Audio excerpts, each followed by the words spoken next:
মিথ্যা মামলা ও বিদেশে যাত্রা নিষেধাজ্ঞা প্রত্যাহার না হলে জাতীয় পার্টি ত্রয়োদশ জাতীয় সংসদ নির্বাচনে অংশ নেবে না। কমনওয়েলথ মহাসচিবের সঙ্গে বৈঠকে এমন স্পষ্ট অবস্থান জানিয়েছেন জাতীয় পার্টির চেয়ারম্যান ব্যারিস্টার আনিসুল ইসলাম মাহমুদ। রাজধানীর হোটেল ইন্টারকন্টিনেন্টালে বাংলাদেশ সফররত কমনওয়েলথ মহাসচিব শার্লি বচয়ের সঙ্গে জাতীয় পার্টির বৈঠক অনুষ্ঠিত হয়। দলের চেয়ারম্যানের সঙ্গে বৈঠকে উপস্থিত ছিলেন মহাসচিব ও সাবেক মন্ত্রী এবিএম রুহুল আমিন হাওলাদার এবং আন্তর্জাতিক বিষয়ক বিশেষ দূত ও প্রেসিডিয়াম সদস্য মাসরুর মাওলা।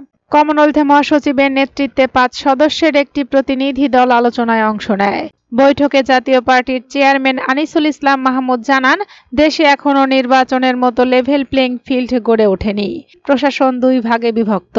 মব কালচার চলছে এবং আইন শৃঙ্খলা পরিস্থিতিও স্বাভাবিক নয়। তার উপর জুলাই-আগস্ট মাসে দলটির সিনিয়র নেতাদের বিরুদ্ধে দায়ের করা মিথ্যা মামলা প্রত্যাহার করা হয়নি। পাশাপাশি অসংখ্য নেতার বিদেশে যাত্রায় অযথা নিষেধাজ্ঞা বহাল রয়েছে। তিনি স্পষ্ট করে বলেন, মিথ্যা মামলা ও বিদেশে যাত্রায় নিষেধাজ্ঞা প্রত্যাহার না হলে জাতীয় পার্টি কোনোভাবেই নির্বাচনে অংশ নেবে না। বৈঠক শেষে প্রেসিডিয়াম সদস্য আন্তর্জাতিক বিষয়ক বিশেষ দূত মাসরুর মাওলা বলেন, কমনওয়েলথ মহাসচিব জানতে চেয়েছিলেন জাতীয় পার্টি নির্বাচনে যাবে কিনা। জবাবে তাদের চেয়ারম্যান জানান, জাতীয় পার্টি নির্বাচনমুখী দল এবং সব সময় নির্বাচনের জন্য প্রস্তুত, কিন্তু বর্তমান পরিস্থিতিতে নির্বাচন উপযোগী পরিবেশ নেই। তিনি বলেন, জুলাই-আগস্টে সিনিয়র নেতাদের বিরুদ্ধে যে মিথ্যা মামলা দেওয়া হয়েছে তা এখনো প্রত্যাহার হয়নি। আবার বিদেশে যাত্রায় নিষেধাজ্ঞায় অনেক নেতা বিপাকে আছেন। মাসরুর মাওলা আরও জানান, এসব শর্ত পূরণ না হলে আসন্ন জাতীয় সংসদ নির্বাচনে অংশ নেবে না।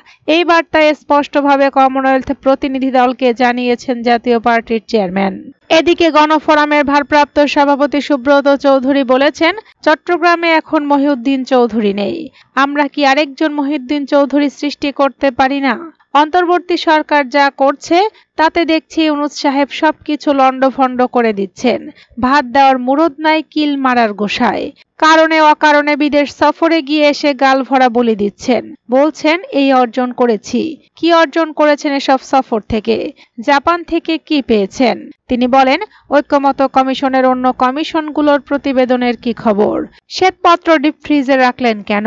নিজের দায়িত্বের বাইরে গিয়ে বন্দর নিয়ে দেশ বিরোধী গণবিরোধী চুক্তির মতো কর্মকাণ্ড কেন করছেন? সরকারের উদ্দেশ্যে সুব্রত চৌধুরী বলেন, নির্বাচনের আগে রুটিন ওয়ার্কের বাইরে আর কিছু করবেন না। দেশকে আর বিপদে ফেলবেন না। আপনাদের এই দেশ বিরোধী চুক্তি বাতিলের বিরুদ্ধে আন্দোলন সংগ্রাম অব্যাহত থাকবে। কন্টেইনার টার্মিনাল চুক্তি সম্পর্কে বাংলাদেশ লিবারেল ডেমোক্রেটিক পার্টির চেয়ারম্যান শাহাদাত হোসেন সেলিম বলেন, এটা একটা দেশ বিক্রির চুক্তি। এই চুক্তির বিরুদ্ধে আদালতে যাব। তিনি বলেন, যেখানে দেশীয় বিনিয়োগকারীরা বিনিয়োগে প্রস্তুত সেখানে দেশের সর্বনাশ করতে এই চুক্তি। সরকার ন্যূনতম স্বচ্ছ থাকলে বন্ধের দিনে এভাবে সুপারসনিক গতিতে দেশ বিরোধী এই চুক্তি করে ফেলত না। হোসেন সেলিম বলেন, বাংলাদেশের ব্যবসায়ীদের দিলে বরং দেশ অনেক বেশি লাভবান হবে।